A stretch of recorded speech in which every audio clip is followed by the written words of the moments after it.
always trying to have the highest bar of performance that we can possibly have, and I'm aiming to have a transformational experience for the audience, that people come to see the show and they leave different than they entered. I was really scared about going to places I didn't know and with people I didn't know. After the play, I feel like it helped me be able to talk to new people and go to new places without knowing that place or knowing anyone who's there. I can just talk to people freely without being nervous about it, and it just kind of helped me be less scared in public and stuff.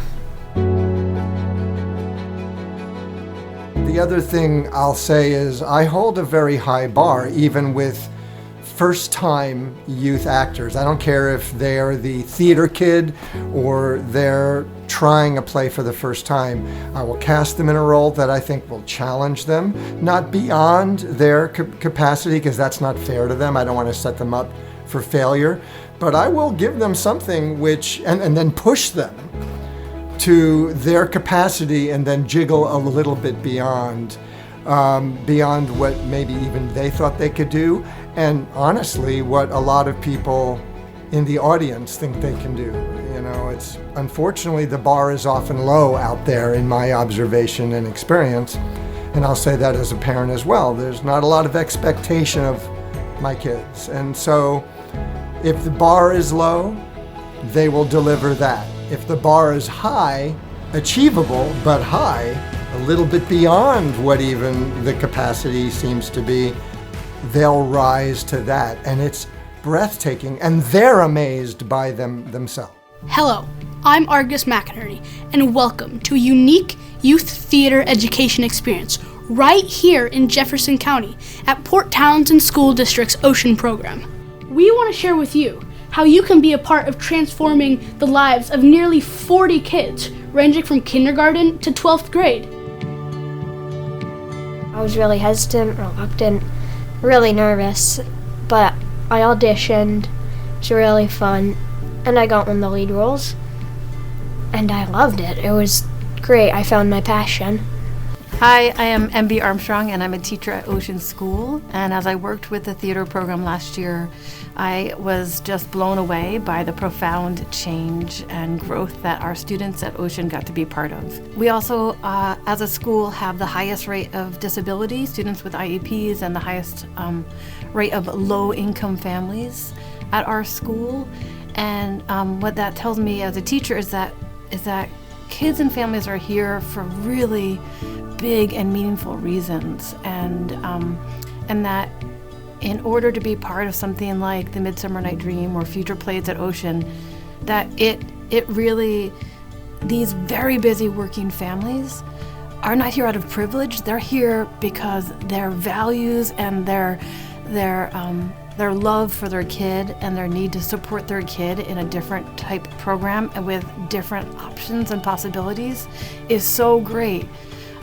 That they're going to make it work. And so having a theater program at Ocean is incredibly meaningful. What it takes to support these kids that are here with busy working families or high rates of disability, high rates of poverty is a very robust community. And so for homeschool support kids, that could be their aunties, that could be the neighbors, that could be local mentoring organizations, but it really takes a community to raise all kids in our school, and we're grateful for that.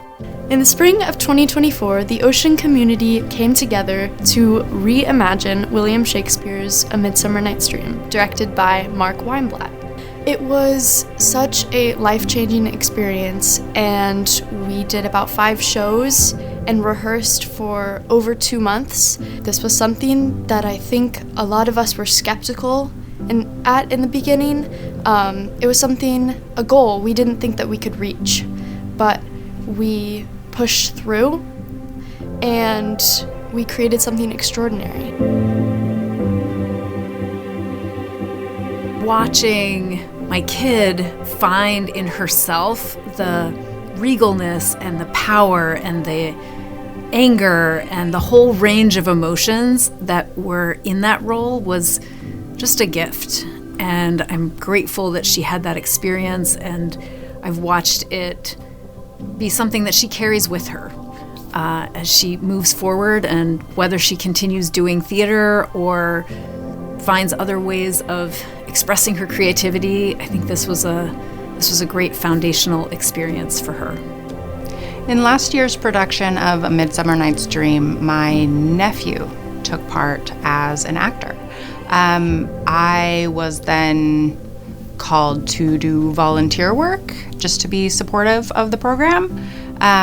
In doing volunteer work, I saw kind of behind the scenes from start to finish the kids who started out kind of meek and shy and unsure of themselves really blossom as the production proceeded, and by the end of the show to see barriers really being broken between groups of kids that may not have previously been socializing with each other. Everyone came together and supported each other.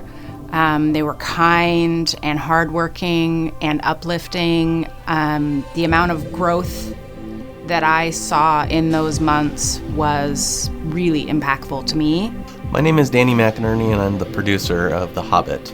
I've been involved in youth theater education for about 4 to 5 years now. What I've seen is the immense growth that can come from kids being a part of theater, so much so that it's inspired me to be a part of The Hobbit and last year's A Midsummer Night's Dream. As a general manager at a local professional theater in the past, I was able to see that there's a place for everyone in the theater world. I am not an actor, I'm not an artist, and there was a place for me in the theater world.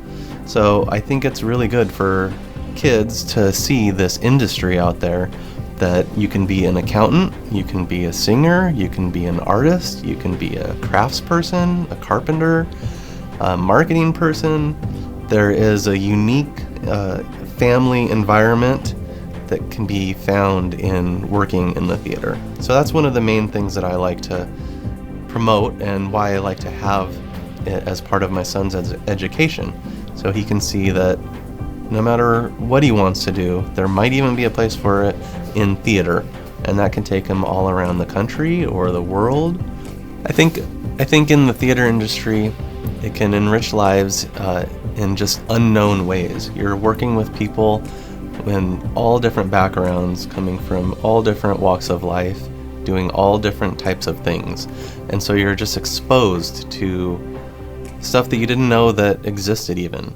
And as said earlier, it really does take a community and a village for all of these kids. And even for our upcoming play, The Hobbit, we have a great opportunity to make a huge impact on these kids' lives.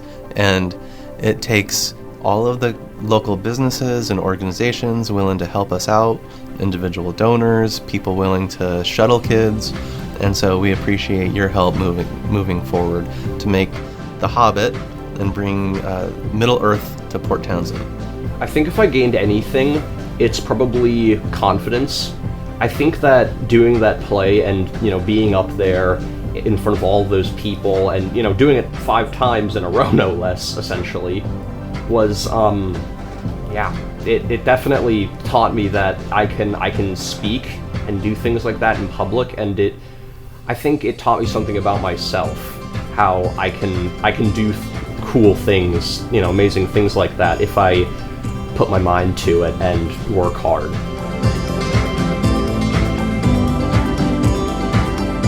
The magic of theater has changed my life and the lives of so many other kids, but we need your help to do it again in 2025 with our rendition of Tolkien's The Hobbit.